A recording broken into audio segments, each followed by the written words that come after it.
नमस्कार मित्रहो. या अगोदरच्या व्हिडिओ तासिकेमध्ये आपण अर्थशास्त्राचे 5वे प्रकरण बाजाराचे प्रकार हे सुरू केलेले आहे.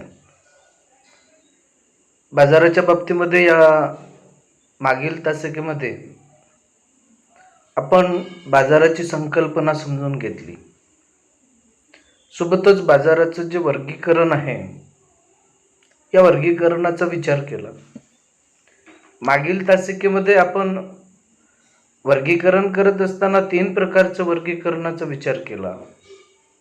एक आहे स्थळानुसार वर्गीकरण, दुसरं म्हणजे काळानुसार वर्गीकरण आणि तिसरं वर्गीकरण आपण केलं ते म्हणजे स्पर्धेनुसार वर्गीकरण.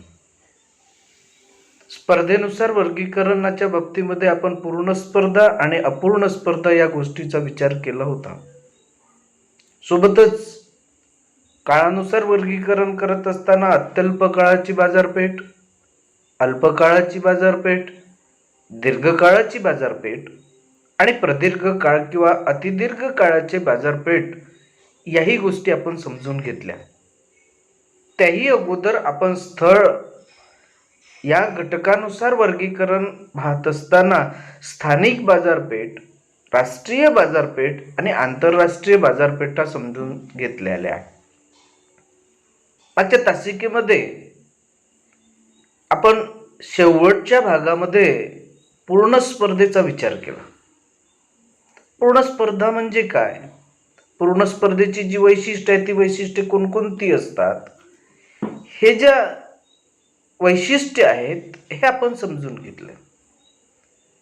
पूर्ण स्पर्धेची व्याख्या आपण पाहिली, अर्थ आपण पाहिला आणि वैशिष्ट्यांचा विचार करत असताना पूर्ण स्पर्धेमध्ये असंख्य विक्रेते, असंख्य ग्राहक असतात, एकजिन्सी वस्तू असतात, मुक्त प्रवेश आणि निर्गमन असतो, एकच किंमत असते, उत्पादन घटकांची पूर्ण गतिशीलता असते आणि ग्राहक आणि विक्रेत्यांना बाजाराचे पूर्ण ज्ञान असते.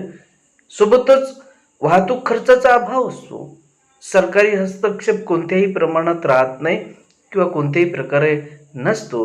अशी एक ना विविध अशी वैशिष्ट्ये, एकंदरीत 8 वैशिष्ट्यांचा आपण विचार केला. आजच्या व्हिडिओ तासिकेमध्ये आपल्याला पूर्ण स्पर्धेतील किंमत निश्चितीचा विचार करायचा आहे. ही जी स्पर्धा आहे ती स्पर्धा काल्पनिक स्पर्धा आहे हे मी तुम्हाला सांगितलं. म्हणजे ही स्पर्धा प्रत्यक्षामध्ये दिसून येत नाही, परंतु अर्थशास्त्रज्ञांनी या स्पर्धेचा विचार मात्र केलेला दिसून येतो. आणि म्हणून ही स्पर्धा आपल्याला काय करायचं आहे की आपल्या अभ्यासक्रमामध्ये असल्याने या पूर्ण स्पर्धेचा आपल्याला विचार करायचा आहे. एवढंच नाही तर आपल्याला या पूर्ण स्पर्धेविषयीचं जे काही ज्ञान आहे ते ज्ञान असणं आवश्यक असतं, ज्ञान असणं आवश्यक आहे. आणि म्हणून पूर्ण स्पर्धा म्हणजे काय हे आपण पाहिलेलं आहे.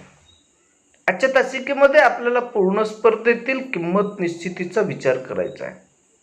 मी तुम्हाला सांगितलं की बाजारपेठेमध्ये किंमत संतुलन घडून येत असताना, वस्तूची किंमत निश्चित होत असताना, किंमत ठरत असताना मागणी आणि पुरवठा या 2 घटकांच्या संतुलनातून ती ठरत असते हेच सांगितलेलं आहे. पूर्ण स्पर्धेमध्ये सुद्धा वस्तूची जी किंमत आहे ही मागणी आणि पुरवठा यांच्या आंतरक्रियेतून निश्चित होत असते, यांच्या संतुलनातून निश्चित होत असते.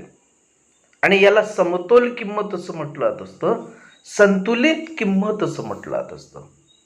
म्हणजे पूर्ण स्पर्धेमध्ये ही मागणी आणि पुरवठ्याच्या संतुलनातून किंमत निश्चित होताना दिसून येते, किंमत निश्चित होत असते. मार्शलने किंमत निश्चितीच्या या प्रक्रियेची तुलना कात्रीचे जे काही 2 पाते आहे त्या पात्याप्रमाणे केलेली आहे. अल्फ्रेड मार्शल जो आहे, या अल्फ्रेड मार्शल यांनी वस्तूची जी किंमत आहे ती किंमत ठरत असताना एक कापड आणि कात्रीचं उदाहरण दिलेलं आहे आणि त्या उदाहरणावरून समजून सांगितलेलं आहे. ज्याप्रमाणे कात्रीचे म्हणजे कैचीचे 2 पाते कापडाला काय करत असतात, कापत असतात. कापडाला कापण्याचं जे कार्य आहे हे कार्य कैचीचे 2 पाते करत असतात. आणि मग या 2 पात्यापैकी वरचं पातं कारणीभूत आहे की खालचं पातं कारणीभूत आहे हे मात्र आपण सांगू शकत नाही, परंतु दोन्ही पाते मात्र कापड कापण्यासाठी आवश्यक असतात. आणि त्याप्रमाणे वस्तूची किंमत निश्चित होत असताना, संतुलित किंमत निश्चित होत असताना मागणी आणि पुरवठा या 2 पात्यांची आवश्यकता असते. म्हणजे किंमत ठरत असताना, बाजारपेठेमध्ये किंमत निश्चित होत असताना मागणी आणि पुरवठा ही जी दोन्ही पाते आहेत ती दोन्ही पाते महत्त्वाचे असल्याचं दिसून येतं किंवा महत्त्वाचे मानले जात असतात. जर समजा एक पातं जर स्थिर राहिलं तर दुसरं पातं काय होतं, कार्यरत राहतं. किंवा दुसरं पातं जर समजा स्थिर राहिलं तर एक पातं कार्यरत असतं. आणि म्हणून दोन्ही पाते हे कापड कापण्यासाठी उपयोगी ठरत असतात. बाजारपेठेमध्ये वस्तूची किंमत निश्चित होत असताना कधी मागणी सक्रिय असते तर कधी पुरवठा सक्रिय असतो. म्हणजे मागणी आणि पुरवठा या दोन्ही गोष्टी काय होत असतात, वेळेनुसार काळानुसार त्या सक्रिय होत असतात. त्याचा जो प्रभाव आहे तो प्रभाव वस्तूच्या किमतीवर पडत असतो.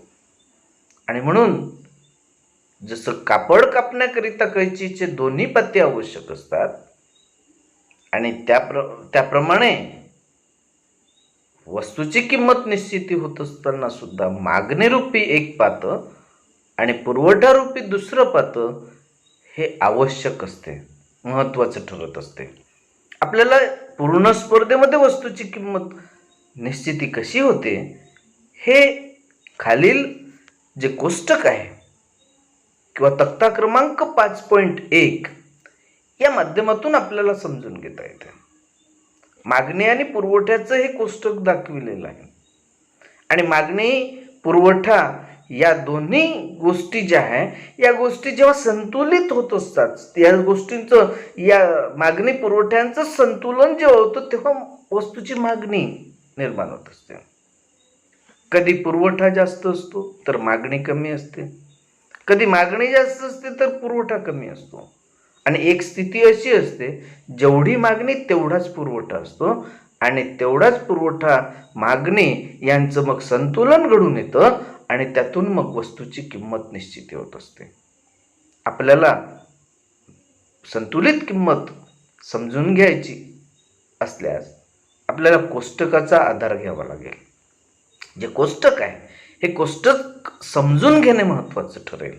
आणि म्हणून हे जे कोष्टक तुमच्या समोर बाजूला दिसत असलेलं जे कोष्टक आहे हे कोष्टक आपल्याला बघायचं आहे, पाहायचं आहे. आता आपल्याला हे जे कोष्टक आहे ते कोष्टक बघत असताना एका वस्तूचा आपण विचार केला. त्यामध्ये सफरचंद ही जी वस्तू आहे ही वस्तू आपण घेतली. पहिला जो कॉलम आहे या कॉलममध्ये सफरचंदाची किंमत प्रति किलो दाखविण्याचा प्रयत्न केला किंवा दाखवलेला आहे. दुसऱ्या कॉलममध्ये आपण मागणी दाखवलेली आहे, किलोग्रॅममध्ये दाखवलेली आहे, किलोमध्ये दाखवलेली आहे. त्यानंतर दुसऱ्या पुन्हा कॉलममध्ये आपण काय दाखवलेला, पुरवठा दाखवलेला आहे. आणि चौथ्या कॉलममध्ये मागणी आणि पुरवठ्याचा संबंध दाखवलेला आहे. काय जास्त आणि काय कमी हे दाखवण्याचा प्रयत्न केलेला आहे. आता बघा या कोष्टकामध्ये या तक्त्यामध्ये जे सफरचंद आहे हे सफरचंद बघा 100 रुपये किंमत आहे प्रति किलो. काय आहे, 100 रुपये प्रति किलो किंमत आहे. ही जी किंमत आहे ही किंमत असताना बाजारात मागणी 5000 किलोची आहे आणि पुरवठा मात्र काय आहे 1000 किलोचा आहे. यामध्ये संबंध काय दिसून येतो, मागणी जास्त आणि पुरवठा कमी दिसून येतो. Demand is greater than supply. म्हणजे मागणीपेक्षा पुरवठा कसा आहे, कमी आहे किंवा पुरवठ्यापेक्षा मागणी ही जास्त आहे. आता ही जी किंमत आहे ती किंमत जर आपण पाहिली तर बाजारामध्ये किंमत किती आहे? 100 रुपये प्रति किलो सेब आहे किंवा सफरचंद आहे.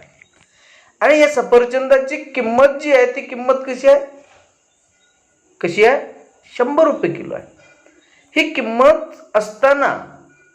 किंमत ठरली असताना बाजारामध्ये मागणी ही जास्त दिसून येते. कारण यावेळेला वस्तूची सेब किंवा सफरचंदाची जी किंमत आहे ही किंमत कशी आहे? अल्प किंमत आहे, कमी किंमत आहे. म्हणजे 100 रुपये किंमत असताना 5,000 किलोची मागणी आणि 1,000 किलोचा पुरवठा. मागणी जास्त आणि पुरवठा कमी. समजा सफरचंदाची किंमत 200 रुपये झाली. काय झाली? 200 रुपये झाली. त्यावेळेला काय होईल? वस्तूची किंमत वाढली की आपोआपच बाजारामध्ये मागणी जी असते ती कमी होते. कमी किमतीला सर्व लोक मागणी करू शकतात, ती वस्तू विकत घेऊ शकतात. पण किंमत जशीही वाढते तशी काही लोकांना ती किंमत परवडत नाही. ती किंमत ते देऊ शकत नाही. म्हणजे 200 रुपये किंमत झाली म्हणजे 100 पेक्षा दुप्पट किंमत झाली.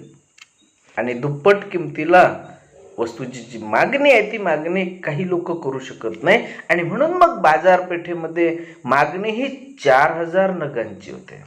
1,000 नगाने ती कमी झालेली दिसून येते. आणि पुरवठा मात्र काय होतो? 2,000 नगांचा होतो. आता किंमत वाढली, पुरवठ्याचा सिद्धांत आपण पाहिलेला आहे. किंमत वाढली की पुरवठ्यात वाढ केली जात असते.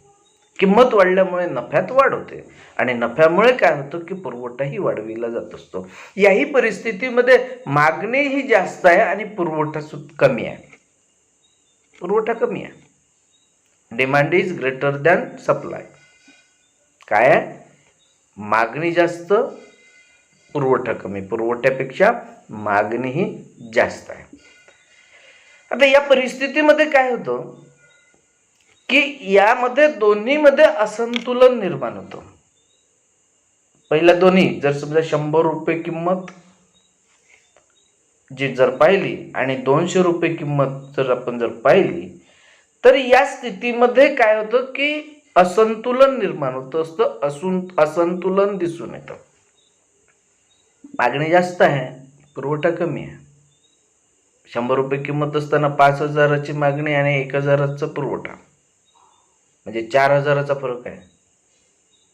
200 रुपये किंमत झाली असताना 4,000 किलोची मागणी आणि 2,000 किलोचा पुरवठा म्हणजे यामध्ये किती? 2,000चा फरक या ठिकाणी दिसून येते. 2,000चं असंतुलन या ठिकाणी दिसून येतं. त्यानंतर पुन्हा मग काय होतं की वस्तूच्या किमतीत वाढ होते. आणि दुसरी गोष्ट अशी होते की जी मागणी आहे ही मागणी करणारे जे लोक असतात ते लोक जास्त असतात. बघा 5,000 लोक मागणी करणारे आहे. समजा 1-1 किलोची सर्वांनी मागणी केली, 5,000 लोकांनी मागणी केली. पुरवठा मात्र 1,000 नगांचा. वस्तूची किंमत वाढली, किंमत वाढल्याबरोबर 4,000 लोकांनी मागणी केली. 4,000 किलोची मागणी झाली. किंमत झाल्याची मागणी 4,000 किलोची मागणी झाल्यामुळे 2,000 किलोचा पुरवठा आला. आता बघा पुरवठा बाजारात वस्तूचा केलेला जो पुरवठा आहे हा पुरवठा कमी आहे परंतु मागणी मात्र जास्त आहे. आणि म्हणून मग अशा वेळेला 2,000 नगांचा तुटवडा त्या ठिकाणी पडलेला दिसतो. 100 रुपये किंमत असताना 4,000 नगांचा तुटवडा पडलेला दिसून येतो. आणि 200 रुपये किंमत झाली असताना 2,000 नगांचा तुटवडा पडलेला दिसून येतो. मग काय होईल? आपोआपच लोकांची मागणी असल्यामुळे जो उत्पादक किंवा विक्रेता असतो हा विक्रेता वाढीव किमतीला जास्त नगांचा पुरवठा करतो. म्हणजेच बाजारपेठेमध्ये 300 रुपये किंमत निश्चित होईल. 300 रुपये किंमत झाल्यामुळे मागणी कमी होते. कारण किंमत वाढली की मागणी कमी होते आणि किंमत घटली की मागणी वाढते. त्यामुळे 3,000 नगांची मागणी, 3,000 किलोची मागणी आणि 3,000 किलोचा पुरवठा सुद्धा केला जातो. आता मात्र या स्थितीमध्ये जेवढी मागणी तेवढाच पुरवठा झालेला दिसून येतो. आणि या पुरवठा आणि मागणीचा संबंध जर आपण पाहिला तर आपल्याला मागणी बरोबर पुरवठा, मागणी एवढाच पुरवठा, काय demand is equal to supply. म्हणजे दोन्ही गोष्टी कशा आहेत, सारख्या आहे, समप्रमाणात आहे. म्हणजे या ठिकाणी कोणत्याच प्रकारचा तुटवडा बाजारपेठेमध्ये नाही आहे. जेवढी मागणी असेल तेवढाच पुरवठाही आहे. आणि मग अशा वेळेला मागणी जी आहे ही मागणी 3000 बरोबर पुरवठा सुद्धा 3000 किलोचा आहे. त्यानंतर असं समजा की वस्तूची किंमत पुन्हा वाढली, 400 रुपये किंमत झाली. जी ॲपलची किंमत आहे ही ॲपलची किंमत 400 रुपये झाली. मग अशा वेळेला मात्र मागणी कमी होईल. 3000 वरून 2000 किलोपर्यंत मागणी कमी होईल आणि किंमत वाढल्यामुळे जो पुरवठा आहे तो पुरवठा जास्त होईल, म्हणजे 4000 नगांचा. आता मात्र या ठिकाणी विरुद्ध परिस्थिती आपल्याला, विषम अशी परिस्थिती आपल्याला दिसेल. म्हणजे मागणीपेक्षा पुरवठा जास्त झालेला दिसून येतो. काय होतं, मागणीपेक्षा पुरवठा जास्त झालेला दिसून येतो. म्हणजे supply is greater than demand किंवा demand is less than supply असं म्हणता येईल आपल्याला. याचा अर्थ असा की यामध्ये असंतुलन निर्माण झालं. आणि मग पुन्हा जर समजा 500 रुपये किंमत जर झाली, सफरचंदाची किंमत 500 रुपये किलो झाली, तर मागणी 1000 नगांची करेल. जे श्रीमंत लोक आहेत तेच मागणी करतील आणि पुरवठा मात्र काय होईल, 5000 नगांचा होईल. काय होईल, 5000 नगांचा पुरवठा होईल. म्हणजे 5000 नगांचा पुरवठा आणि 1000 नगांची मागणी होईल. आणि यामुळे काय होईल की बाजारपेठेमध्ये असंतुलन निर्माण होईल. बाजारपेठेमध्ये असंतुलन निर्माण होईल. आणि म्हणून बाजारामध्ये काय 100 रुपये ही किंमत राहणार नाही, 200 रुपये ही किंमत राहणार नाही, 400 रुपये ही किंमत राहणार नाही आणि 500 रुपये ही किंमत राहणार नाही. का राहणार नाही, कारण मागणी आणि पुरवठ्यात असमतोल जर समजा असला तर मग काय होतं की त्याच्यामध्ये संतुलन निर्माण होताना दिसून येतं. जसं आता बघा, आपण 200 रुपये किंमत जी आहे ही 200 रुपये किंमत असताना, बघा 200 रुपये किंमत असताना 400 नगांची मागणी आणि 2000 नगांचा 200 नगांची 200 रुपये किंमत असताना 4000 नगांची मागणी, किलोची मागणी आणि 2000 किलोचा पुरवठा, यामध्ये काय आहे, असंतुलन आहे. काय आहे, असंतुलन आहे. आणि मग काय होईल की मागणी जास्त असल्यामुळे 4000 नगांची मागणी जी आहे ही मागणी जास्त असल्यामुळे जे विक्रेते आहे त्या विक्रेत्यांना ग्राहक पुन्हा जास्तच्या नगांची मागणी करेल. म्हणजे काय होईल, मागणी जास्त. जर समजा असं समजा की एखाद्या जो 2 वस्तू आहे आणि 4 जण त्या वस्तूला मागणी करणार आहे, बाजारामध्ये किंवा त्या व्यक्तीजवळ 2 वस्तू ते दोघांना देतील, 2 मात्र वंचित राहतील. आणि म्हणून मग 2 जे वंचित राहिलेले आहे, हे वंचित राहिलेले जे काही लोक आहेत, व्यक्ती आहे, ते व्यक्ती मग काय करतील, विक्रेत्याकडे ते मागणी करतील की पुन्हा घेऊन या. मग तो काय म्हणेल, आता सध्या तर मिळणार नाही, परंतु याची किंमत जास्त द्यावी लागेल. मग ते काय करतात, ती जास्तची किंमत द्यायला तयार होतात. आणि मग या परिस्थितीमध्ये काय दिसून येतं की 4000 नगांची मागणी आणि 2000 नगांचा पुरवठा होतो, कमी नगांचा पुरवठा होतो. आणि म्हणून यामध्ये असंतुलन दिसून येतं, असंतुलन निर्माण होतं, मागणी जास्त आणि पुरवठा कमी. मग काय, मागणी वाढते आणि पुरवठा सुद्धा काय होत असतो, मागणी जी असते ती मागणी वाढते आणि पुरवठ्यामध्ये वाढ केली जाते, परंतु वस्तूची किंमत वाढीव किमतीने पुरवठ्यात वाढ केली जाते. हा एक भाग झाला. त्यानंतर पुन्हा आपण हा एक भाग 400 रुपयाच्या बाबतीमध्ये विचार करू. आता 400 रुपये किंमत झाली. या परिस्थितीमध्ये काय, मागणी 2000 नगांची मागणी.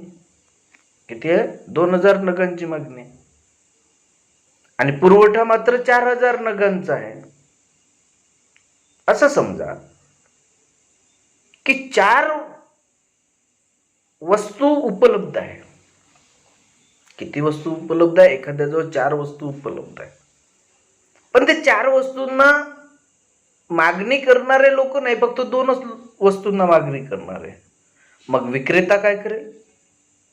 त्याच्याकडे 4 ज्या वस्तू आहेत त्या वस्तू विकण्याकरिता तो आपल्या वस्तूची किंमत कमी करेल. म्हणजे जी मागणी आहे ती मागणी व्हावी म्हणून विक्रेता किंवा जो पुरवठा करणारा व्यक्ती असतो तो व्यक्ती काय करतो, आपल्या वस्तूची किंमत कमी करतो. बघा, या ठिकाणी तीच परिस्थिती आहे.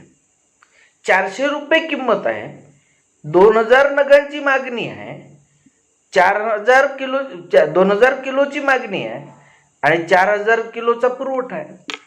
बाजारपेठेमध्ये 2000 किलोचा पुरवठा पडून राहील.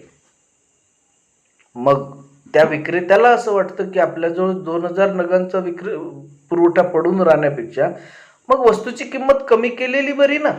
मग काय होतं, तो वस्तूची किंमत कमी करतो आणि त्या परिस्थितीमध्ये मग ही 300 रुपये वस्तूची किंमत होते. काय होतं, 300 रुपये वस्तूची किंमत होत असते.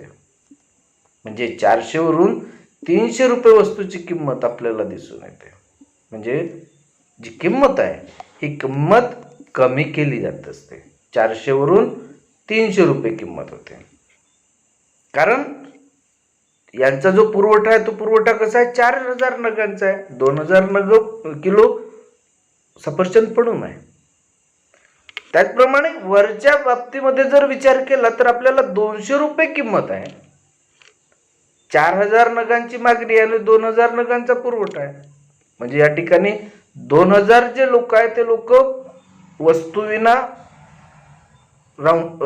वस्तूविना आहे, त्यांना वस्तू मिळालेली नाही आहे. 2000 किलो वस्तू खपलेल्या आहे आणि 2000 किलो वस्तू पुन्हा पाहिजे आहे. आणि मग अशा वेळेला काय होईल, मागणी करणारे जे लोक आहे हे लोक वस्तूची किंमत वाढवेल. म्हणजे मग 200 वरून ती 300 रुपये किंमत करेल. यामध्ये काय आहे, कशाचा परिणाम या ठिकाणी होत आहे, किमतीवर मागणीचा परिणाम होत आहे.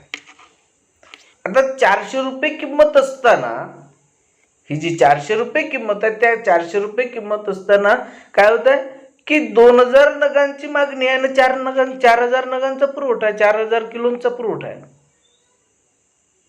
मग आपली वस्तू खपण्याकरिता मग कोण पुढाकार घेतो, विक्रेता पुढाकार घेतो आणि म्हणजे पुरवठ्याचं घटक जो आहे तो सक्रिय होतो आणि मग जी मागणी किंमत आहे ती किंमत काय होते, 300 रुपये होत असते. म्हणजे 200 रुपये किंमत असताना काय, जे ग्राहक असतात हे ग्राहक वस्तूची किंमत वाढवतात आणि 300 रुपये किंमत करतात. आणि 400 रुपये किंमत असताना काय, जे पुरवठा करणारे जे विक्रेते आहे हे विक्रेते काय करतात, आपल्या वस्तूची किंमत 400 वरून 300 रुपये करतात. आणि मग बाजारपेठेमध्ये काय होतं, पुरवठाही 3000चा होतो आणि मागणीही 3000ची होते. म्हणजे मागणी आणि पुरवठा समान होतो. आणि या ठिकाणी मग काय होतं, मागणी आणि पुरवठा समान झाल्यामुळे वस्तूची किंमत दीर्घकाळापर्यंत ही स्थिर राहते. बाजारपेठेमध्ये संतुलन घडून आल्यामुळे बाजारपेठेमध्ये वस्तूची 300 रुपये किंमत निश्चित होत असते. या 300 रुपये निश्चित झालेल्या किमतीला संतुलित किंमत असं म्हटलं जातं. काय म्हटलं जातं, संतुलित किंमत असं म्हटलं जात असतं. आता कोष्टकाचं स्पष्टीकरण जर केलं तर किंमत आणि पुरवठा आणि मागणी हे जे तीनही घटक आहे, या तीन घटकांचा आपल्याला विचार करावा लागतो. जेव्हा किंमत 100 रुपयावरून 200 रुपयापर्यंत वाढते, तेव्हा 5000 किलोचा पुरवठा जो होतो त्यावरून 4000 किलोपर्यंत पुरवठा कमी होतो. किमतीत वाढ झाली, पुरवठ्यात घट. आणि 1000 एक कमी होत असतो. त्याचप्रमाणे किमतीबरोबर पुरवठा सुद्धा वाढतो. म्हणजे किमतीच्या विरुद्ध दिशेने मागणीत बदल होते आणि किमतीच्या समदिशेने पुरवठ्यात बदल होत असतो. किंमत वाढली की पुरवठ्यामध्ये वाढ होत असते आणि त्या माध्यमातून काय होतं की हा जो पुरवठा आहे तो पुरवठा वाढत्या किमतीला वाढतो, मात्र मागणी वाढत्या किमतीला घटते, घटत्या किमतीला वाढते. पुरवठा वाढत्या किमतीला वाढतो आणि घटत्या किमतीला घटतो. आणि या परिस्थितीमध्ये मग काय होतं की जेव्हा 300 रुपये किंमत ठरते, बाजारपेठेमध्ये ठरते, त्यावेळेला मागणीही तेवढीच असते आणि पुरवठाही तेवढाच असल्याचं आपल्याला निदर्शनास येतं किंवा पाहायला मिळतं. तर अशा पद्धतीने आपलं हे पुरवठ्याचं जे संतुलन आहे हेच आपल्याला स्पष्ट करता येतं. याचं जो तक्त्याचं स्पष्टीकरण आहे, हे तक्त्याचं स्पष्टीकरण थोडं तुम्ही आपल्या टेक्स्ट बुकमध्ये पहा. आपलं जे पुस्तक आहे 12वीचं त्याकडे बघा आणि त्यामध्ये पाहून घ्या. मी जे समजावून सांगितलेलं आहे हेच या ठिकाणी स्पष्टीकरणाच्या रूपामध्ये तुम्हाला लिहायचं आहे, थोडक्यामध्ये लिहायचं आहे. आता या ठिकाणी आपली पूर्ण स्पर्धेची बाजारपेठ इथेच आपण संपवलेली आहे. त्यानंतर आपल्याला स्पर्धेच्या प्रकारापैकी दुसरा एक वर्गीकरणाचा प्रकार आपल्याला बघायचा आहे, ती म्हणजे अपूर्ण स्पर्धा. अपूर्ण स्पर्धेचा विचार करायचा आहे.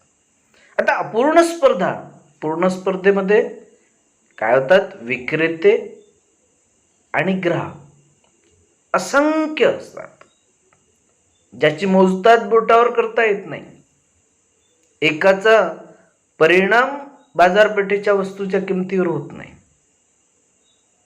अशा प्रकारची जी बाजारपेठ आहे ही बाजारपेठ म्हणजे पूर्ण स्पर्धेची बाजारपेठ. आपल्याला दुसरी बाजारपेठ बघायची आहे ती म्हणजे अपूर्ण स्पर्धेची बाजारपेठ. आता अपूर्ण स्पर्धा हा बाजाराचा असा प्रकार आहे की ज्यामध्ये स्पर्धायुक्त बाजाराची सर्व वैशिष्ट्ये आढळत नाही. काही वैशिष्ट्ये आढळतात पण काही वैशिष्ट्ये आढळत नाही. म्हणजे बाजारपेठेमध्ये काय पूर्ण स्पर्धेची जी वैशिष्ट्ये आहे ही आपल्याला आढळून येत नाही. स्पर्धायुक्त बाजाराची वैशिष्ट्ये आढळत नाही. तर काही वैशिष्ट्ये आपल्याला दिसून येतात तर काही वैशिष्ट्ये दिसत नाही. आता या अपूर्ण स्पर्धेमध्ये आपल्याला 3 प्रकारच्या बाजारपेठा बघायच्या. पहिली बाजारपेठ बघायची आहे ती म्हणजे मक्तेदारीची बाजारपेठ. काय? मक्तेदारीची बाजारपेठ आपल्याला बघायची आहे. मक्तेदारी बाजारपेठ, ज्याला मोनोपॉली असं म्हटलं जातं. काय म्हटलं जातं? मोनोपॉली असं म्हटलं जातं. म्हणजे यालाच एकाधिकार बाजारपेठ असं म्हटलं जात असतं. काय म्हटलं जातं? एकाधिकारी बाजारपेठ असं सुद्धा म्हटलं जात असतं. म्हणजे एकाधिकार म्हणजे काय? एकाच व्यक्तीचा अधिकार, एकाच विक्रेत्याचा अधिकार. जो वस्तूची निर्मिती करतो तो एकटाच विक्रेता असतो किंवा एकटाच उत्पादक असतो, किंवा बाजारपेठेमध्ये जो विक्री करतो तो एकटाच विक्री करणारा असतो. असं समजा की आपण जर समजा बाजारामध्ये गेलो आणि एकाच दुकानामध्ये जर समजा आपल्याला पाहिजे ती वस्तू जर समजा एकाच दुकानामध्ये मिळत असेल, बाजारामध्ये अनेक जे काही 100, 200, 400, 1000 दुकानं असेल तिथे वस्तू मिळत नाही, फक्त एकाच व्यक्तीकडे मिळते. मग अशा वेळेला त्या वस्तूची जी मक्तेदारी आहे किंवा एकाधिकार आहे, हा एकाधिकार त्या एका व्यक्तीच्या किंवा एका विक्रेत्याचा किंवा दुकानदाराचा असल्याचं आपल्याला पाहायला मिळते. याला मोनोपॉली असं म्हटलं जातं, याला एकाधिकार असं म्हटलं जातं. आता मोनोपॉली या शब्दाची जर उत्पत्ती जर पाहिली तर मोनो आणि पॉली अशा दोन शब्दां मिळून हा शब्द बनलेला आहे. आता मोनो म्हणजे काय? एक. आणि पॉली म्हणजे काय? तर विक्रेता. मोनोपॉली म्हणजे काय? एक विक्रेता, एकच विक्रेता. आता ग्रीक शब्द जे आहे, या ग्रीक शब्दापासून या मोनोपॉलीची उत्पत्ती झालेली आहे. यालाच मक्तेदारी असं म्हटलं गेलेलं आहे. मक्तेदारी म्हणजे असा बाजार होय. आता आपण काय पाहतो? मक्तेदारीचा अर्थ, व्याख्या. मक्तेदारी म्हणजे असा बाजार होय की ज्यामध्ये एकच विक्रेता कार्यरत असतो आणि संपूर्ण बाजारामध्ये जो पुरवठा असतो, या पुरवठ्यावर त्याचं नियंत्रण असते. त्याला जवळचा पर्याय सुद्धा उपलब्ध राहत नाही. याला मोनोपॉली असं म्हटलं तर, मक्तेदारी असं म्हटलं तर, किंवा एकाधिकार असं म्हटलं असतं. अशा प्रकारच्या सुद्धा बाजारपेठा असतात. एकाच म्हणजे स्पेशालिस्टी असते त्या व्यक्तीकडे त्या वस्तू असण्याची, दुसरीकडे आपल्याला मिळतच नाही. चेंबरलिन यांनी सुद्धा मक्तेदारीची व्याख्या केलेली आहे, एकाधिकारी बाजारपेठेची व्याख्या केलेली आहे. त्यांनी सांगितलेलं आहे की मक्तेदारी म्हणजे एक उद्योग संस्था की जी संपूर्ण पुरवठ्यावर नियंत्रण ठेवते आणि जिला बाजारात अगदी जवळचाही पर्याय उपलब्ध नसतो. फक्त एक आणि एकाच व्यक्तीजवळ त्या वस्तू उपलब्ध असतात. दुसऱ्या व्यक्तीजवळ, दुसऱ्या विक्रेत्याकडे त्या वस्तू उपलब्धच नसतात. अशा प्रकारची जर बाजारपेठ असेल तर त्या बाजारपेठेला एकाधिकारी बाजारपेठ असं म्हटलं तर, मोनोपॉलीची बाजारपेठ असं म्हटलं तर, किंवा मक्तेदारीची बाजारपेठ असं म्हटलं जातं. समजलं? मक्तेदारीची बाजारपेठ म्हणजे काय की ज्या बाजारपेठेमध्ये एक आणि एकच विक्रेता असतो त्याला मक्तेदारीची बाजारपेठ असं म्हटलं जातं. आणि त्याचं पुरवठ्यावर पूर्णपणे नियंत्रण असतं. त्याने जर ठरवलं की बाजारपेठेमध्ये 100च वस्तूंचा पुरवठा करायचा तर तो 100च वस्तूंचा पुरवठा करेल, 150 वस्तूंचा पुरवठा करणार नाही. म्हणजे त्यावर पुरवठा जो असतो, या पुरवठ्यावर पूर्णतः नियंत्रण या मक्तेदाराचं असते. आता ही बाजू जर आपण पाहिली किंवा मक्तेदारीचा जो अर्थ आणि व्याख्या आपण पाहिली, यावरून आपल्याला मक्तेदारीची काही वैशिष्ट्ये आपल्याला स्पष्ट करता येतात, मक्तेदारीची वैशिष्ट्ये सांगता येतात. त्यामध्ये पहिलं वैशिष्ट्य आपल्याला सांगता येतं ते म्हणजे एकच विक्रेता. मक्तेदारीच्या बाजारपेठेमध्ये काय असतं? एकच विक्रेता असतो, फक्त एक आणि एकच. तो उत्पादकही एकच असतो, उत्पादन करणारा सुद्धा एकच असतो आणि विक्रेता सुद्धा एकच असतो. आणि त्यामुळे काय होतं? विक्रेत्यांमध्ये स्पर्धा नसते. म्हणजे जर समजा एकाच प्रकारची वस्तू 100 लोकांनी जर तयार केली आणि किंवा विक्रीसाठी जर 100 दुकानामध्ये जर असेल तर त्यामध्ये स्पर्धा निर्माण होते. पण मात्र बाजारामध्ये जर समजा एकाच व्यक्तीकडे जर समजा वस्तू जर असेल, दुसरीकडे कुठेच जर मिळत नसेल तर स्पर्धेचाच प्रश्नच नसतो, स्पर्धा निर्माणच होत नाही. म्हणजे उत्पादक किंवा विक्रेता एक असल्यामुळे विक्रेत्यांमध्ये स्पर्धेचा भागच नसतो, स्पर्धा निर्माण झालेली नसते. परंतु ग्राहकांची संख्या जास्त असते. म्हणजे ती वस्तू विकत घेणाऱ्यांची जी संख्या आहे, ही संख्या मात्र जास्त असते.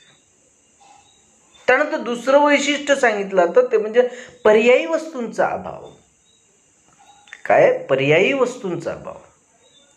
या बाजारपेठेमध्ये पर्यायीच्या वस्तू आहेत त्या वस्तू उपलब्ध राहत नाही. म्हणजे तशाच प्रकारची दुसरी वस्तू उपलब्ध राहत नाही. जसं साखरेला पर्याय गुळ आहे ना, किंवा जर समजा एखादी वस्तू असेल तर त्याला पर्याय दुसरी वस्तू असते. म्हणजे जर समजा आपल्याला चिंच पाहिजे पण चिंच मिळत नाही म्हणून मग आपण लिंबू, हा पर्याय आहे. किंवा एक ॲसिड मिळतो, ते ॲसिड आपण वापरतो. म्हणजे अशा प्रकारे पर्यायी वस्तूंचा अभाव दिसून येतो. म्हणजे ग्राहकांच्या पसंतीला वाव नसतो. ग्राहकांना जी काही पसंती करायची असते त्याला वावच नसतो. त्यांना मक्तेदारांकडून एकतर वस्तू विकत घ्यावी लागते किंवा वंचित राहावं लागतं.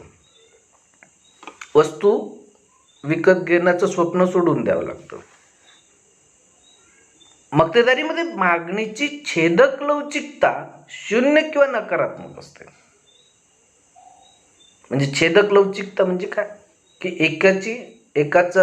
एकाचा परिणाम दुसऱ्यावर होत असतो. म्हणजे एकाची किंमत वाढली तर दुसऱ्या वस्तूची मागणी वाढते. जसं साखरेची किंमत जर समजा वाढली तर गुळाची किंमत न वाढताही गुळाची मागणी वाढताना दिसून येते. बघा तुम्ही, साखरेची किंमत 40 रुपये, जर समजा 100 रुपये किंमत जर झाली तर लोक साखरेची मागणी कमी करतात आणि गुळाची मागणी वाढते. ही जी लवचिकता आहे, ही लवचिकता छेदक लवचिकता असं म्हटलं जातं.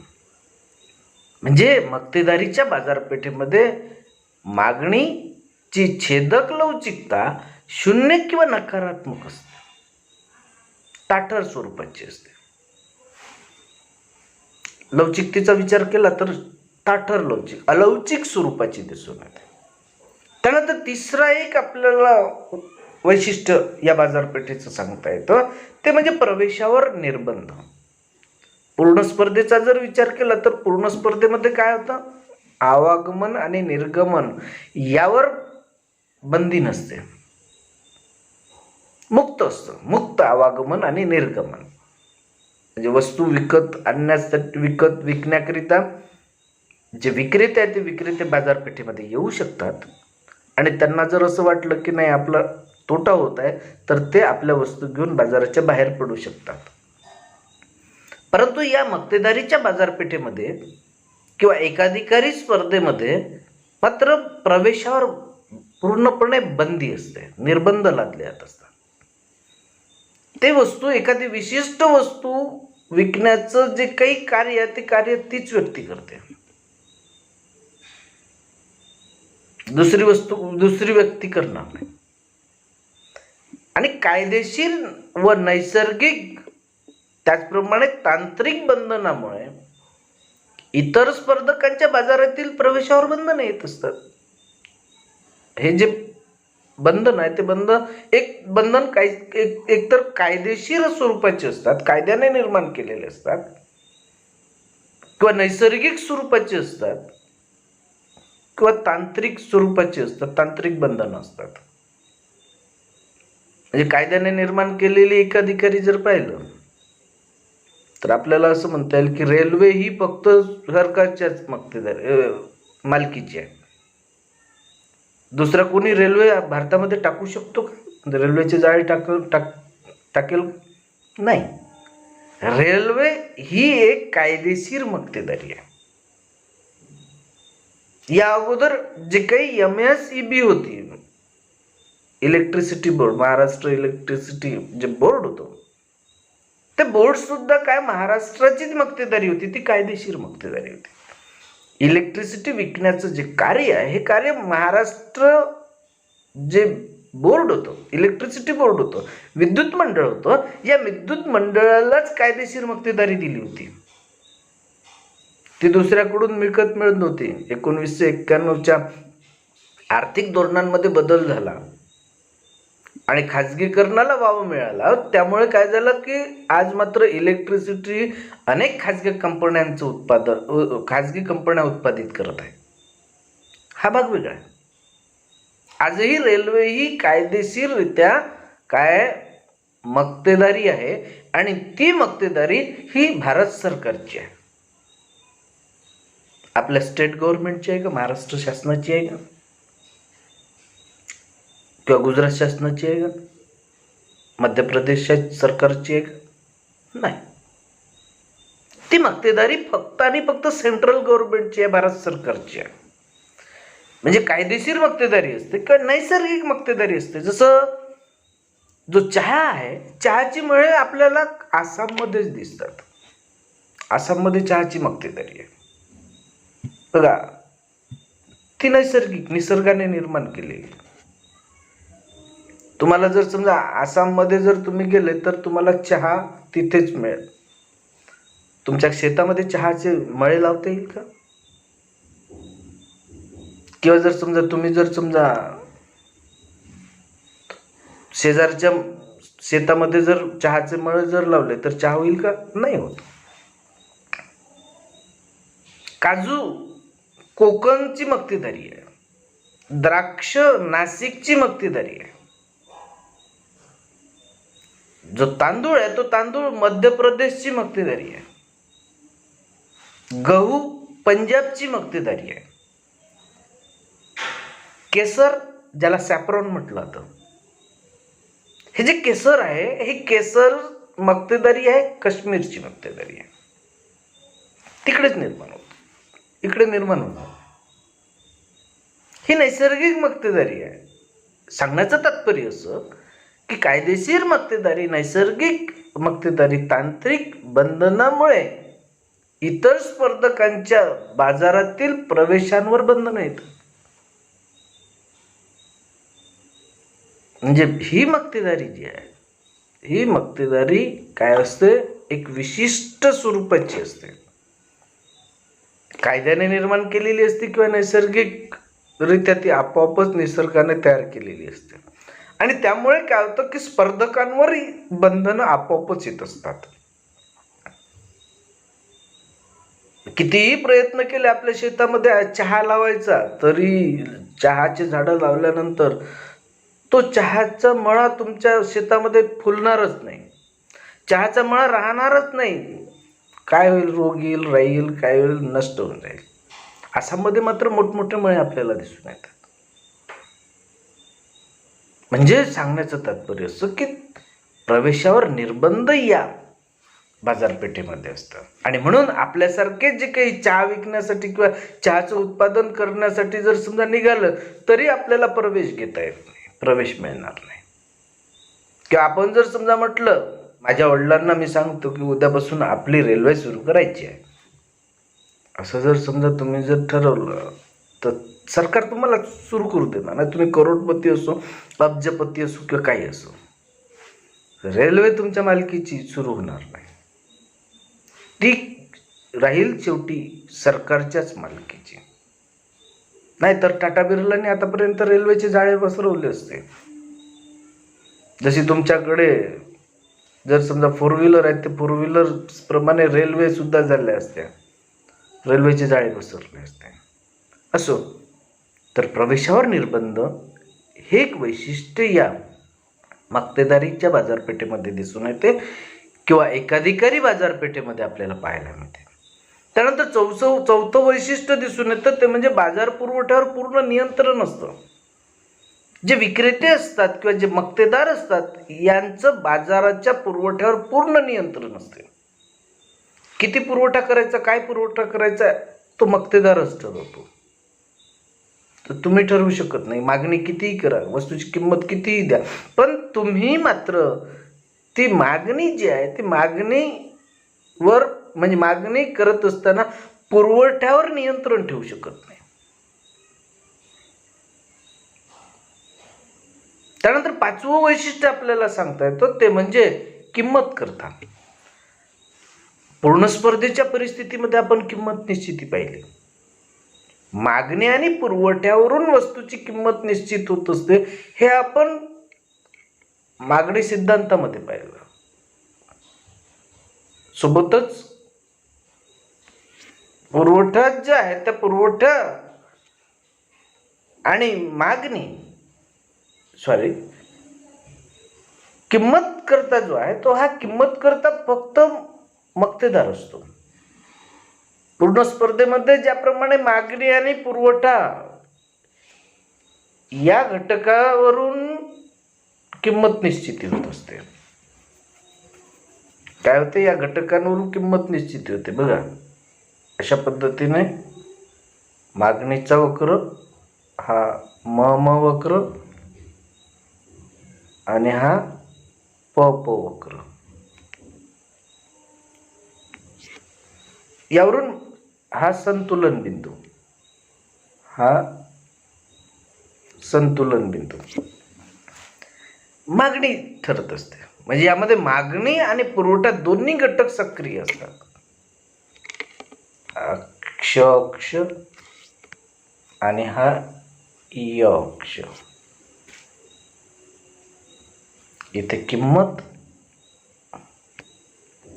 आणि इथे मागणी आणि पुरवठा.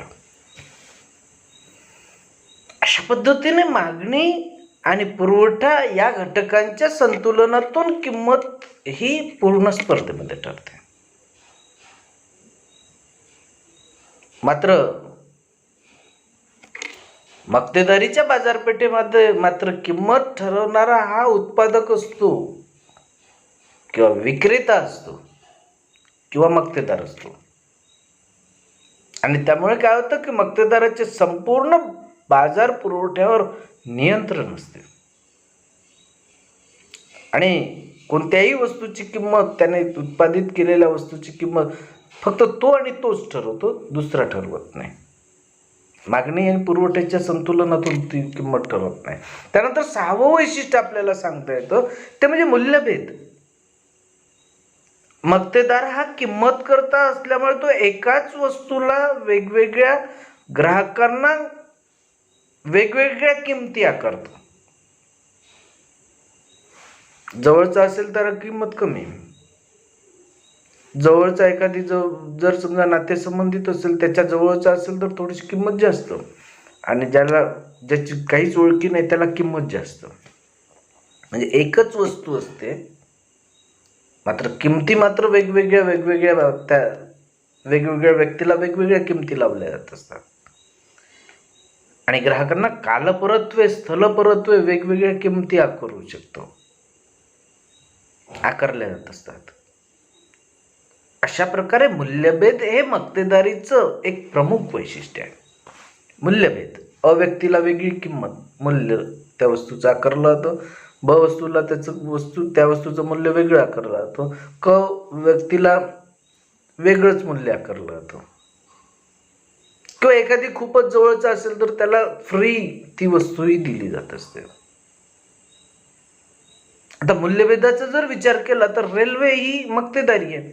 आता रेल्वेच्या प्रवासामध्ये विद्यार्थी आणि ज्येष्ठ नागरिक यांना तिकिटामध्ये सवलत दिलेली आहे. कसं आहे, जर मुंबईला जर समजा ज्येष्ठ नागरिक किंवा विद्यार्थी जर गेला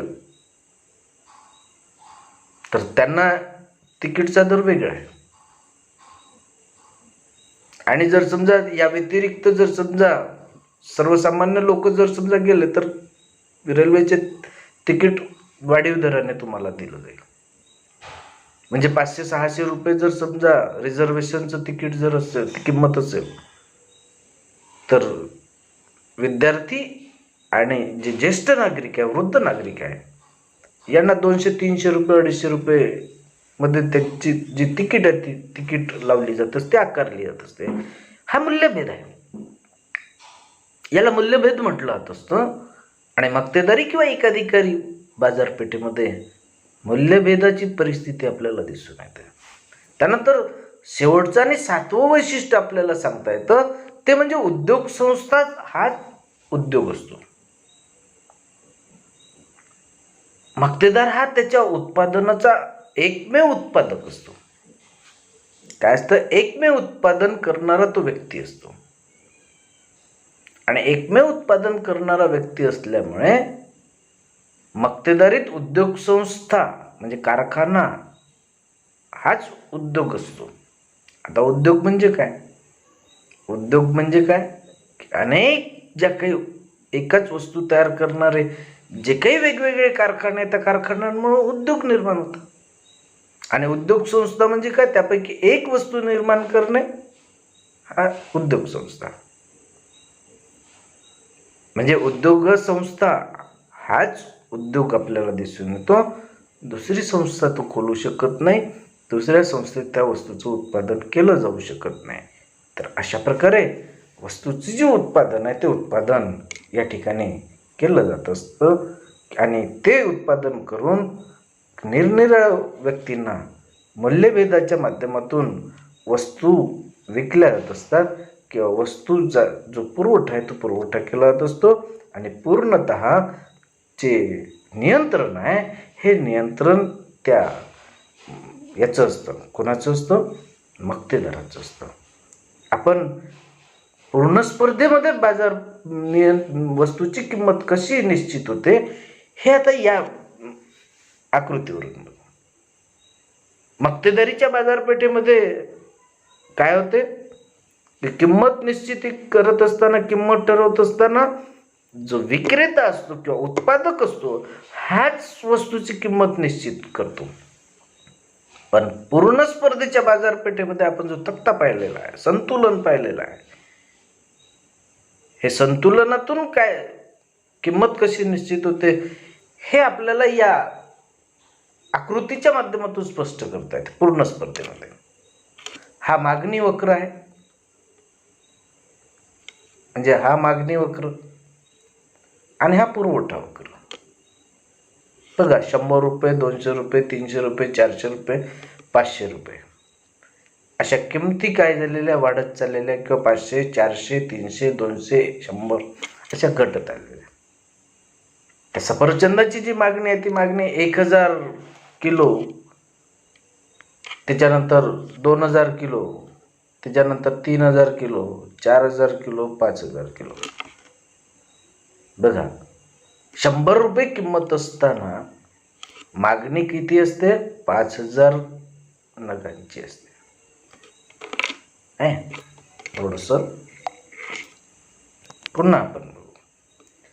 काय 100 रुपये किलो किंमत असताना 5000 नगांची मागणी असते. 200 रुपये किंमत झाल्यास काय होतं की मागणी 4000 नगांची. 300 रुपये किंमत झाली, मागणी 3000 नगांची. 400 रुपये किंमत झाली, मागणी 2000 नगांची. आणि 500 रुपये किंमत झाली, मागणी 1000 नगांची. थोडंसं हे होईल बघा ही मागणी.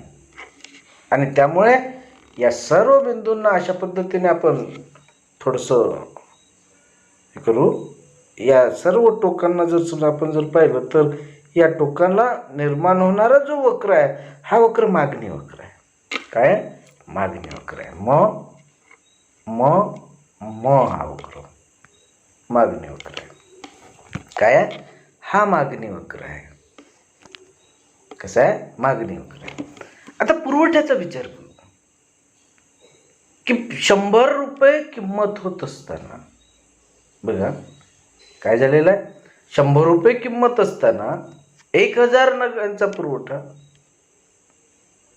200 रुपये किंमत असताना 2000 नगांचा पुरवठा, 300 रुपये किंमत असताना 3000 नगांचा पुरवठा, 400 रुपये किंमत असताना 4000 नगांचा पुरवठा आणि इथे 500 रुपये किंमत असताना काय 5000 नगांचा पुरवठा. बघा याच्या मधातून एक रेषा काढा. हा हा पुरवठा वक्र आहे. हा पुरवठा वक्र आहे. लक्षात आलं? मागणी वक्र आपण पाहिलं, पुरवठा वक्र आपण पाहिलं. आता या आकृतीमध्ये पुन्हा बघा हा मागणी वक्र आणि हा पुरवठा वक्र याचं जे संतुलन आहे हे संतुलन 300 रुपये किमतीला होतं. म्हणजे 300 रुपये किमतीला 3000 सफरचंदांची मागणी, किलोची मागणी आणि पुरवठा सुद्धा 3000 नगांचा आहे. आणि म्हणून अशा पद्धतीमध्ये या ठिकाणी हे जे संतुलन घडून आलेलं आहे हे संतुलन घडून आल्यामुळे काय झालेलं आहे? मागणी बरोबर पुरवठा झालेला आहे. आणि यातून मग निर्माण झालेली जी किंमत आहे ही किंमत बाजारामध्ये पूर्ण स्पर्धेमध्ये ठरते. कोण्या? पूर्ण स्पर्धेमध्ये. यावर विक्रेत्याचा परिणाम पडतो आहे का? किंवा मागणीचा परिणाम पडतो आहे का? नाही. विक्रेत्याच्या मतानुसार किंमत ठरते आहे का? नाही. ग्राहकांच्या मतानुसार किंमत ठरते आहे का? नाही. मागणी आणि पुरवठा या दोन्ही जे घटक आहे या घटकांच्या सहाय्याने किंमत ठरत असते. आपण थोडंसं मागच्याच भागामध्ये ही आकृती आपण समजून घ्यायला पाहिजे होती, पण थोडंसं विसर पडल्यामुळे ही आकृती आता आपण समजून घेतली. तर अशा पद्धतीने मागणी आणि पुरवठा ह्या घटकांच्या मधून पूर्ण स्पर्धेत किंमत निश्चित होते, हे आपण म्हणजे या ठिकाणी पाहिलेलं आहे. त्यानंतर मागणीचं स्पष्टीकरण हे थोडंसं तुम्ही काय करा की तुमच्या पुस्तकामध्ये जे दिलेलं स्पष्टीकरण आहे ते वाचून घ्या. त्या माध्यमातून हा भाग जो समजून सांगितलेला आहे त्यातून जर समजण्याचा प्रयत्न जर तुम्ही केला तर नक्कीच समजेल. तर अशा पद्धतीने आपण आज काय केलेलं आहे, पूर्ण स्पर्धेची किंमत निश्चिती पुस्तकाच्या माध्यमातून समजून घेतलेली आहे.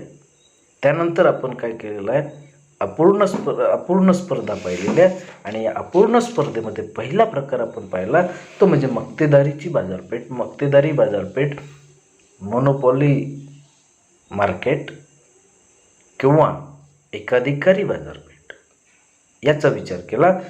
एकाधिकारी बाजारपेठेची वैशिष्ट्ये आपण पाहिली आणि शेवटीचं आपण पाहिलं ते म्हणजे पूर्ण स्पर्धेमध्ये किंमत निश्चिती कशी होते. मागणी आणि पुरवठ्याचा वक्र आपण पाहिला आणि त्या वक्राचं संतुलन यातून ठरणारी जी किंमत आहे ही किंमत पूर्ण स्पर्धेमध्ये कशी निश्चित होते ते आपण पाहिलेलं आहे. यानंतरच्या तासिकेमध्ये आपल्याला मक्तेदारी स्पर्धेची प्रकार बघायचे आहे. मक्तेदारी स्पर्धेचे किंवा एकाधिकारी बाजारपेठेचे प्रकार बघायचे आहे. थोडंसं आपलं इकडे तिकडे जरी झालं तरी ते तुम्ही समजून घ्या.